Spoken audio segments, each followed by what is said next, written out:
ಕಥೆಗೆ ಸ್ವಾಗತ. ನಾವು ನಿಮ್ಮ ಪ್ರಾನ್ವಿ. ಹೇಗಿದ್ದೀರಾ? ಚೆನ್ನಾಗಿದ್ದೀರಾ? ನಾ ಹೇಳ್ಕೊಟ್ಟಿದ್ದ ಪ್ರಾರ್ಥನೆ ಕಲ್ತಿದ್ದೀರಲ್ವಾ? ಕಲ್ತಿಲ್ಲ ಅಂದ್ರೆ ಲಿಂಕ್ ಇದೆ, ಹೋಗಿ ಕಲ್ತ್ಕೊಳ್ಳಿ.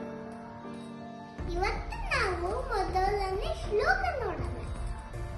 ರೆಡಿನಾ?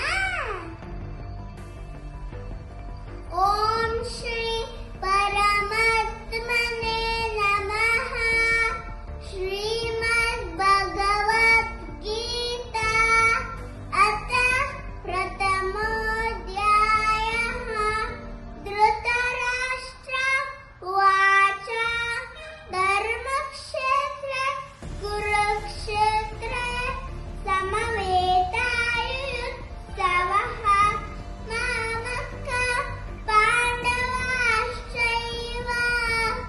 ಕಿಮು ಕುರ್ವತ ಸಂಜಯ. ಇವಾಗ ಇದ್ರ ಅರ್ಥ ತಿಳ್ಕೊಳ್ಳೋಣ ಬನ್ನಿ. ಧೃತರಾಷ್ಟ್ರನಿಗೆ ಕಣ್ಣು ಕಾಣಿಸೋದಿಲ್ಲ.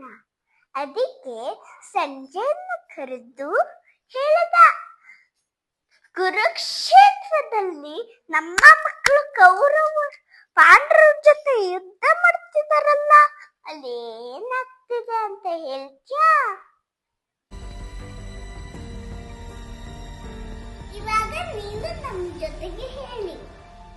ಧೃತರಾಷ್ಟ್ರ ಉವಾಚ. ಧೃತರಾಷ್ಟ್ರ ಉವಾಚ ಧರ್ಮಕ್ಷೇತ್ರ ಕುರುಕ್ಷೇತ್ರೇ ಧರ್ಮಕ್ಷೇತ್ರೇ ಕುರುಕ್ಷೇತ್ರೇ ಸಮವೇತಾಯುತ್ಸವಃ. ಸಮವೇತಾಯುತ್ಸವಃ.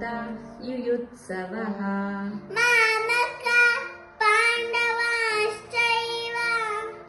ಮಾಮಕ ಪಾಂಡವಾಶ್ಚೈವ ಕಿಮು ಕುರ್ವತ ಸಂಜಯ.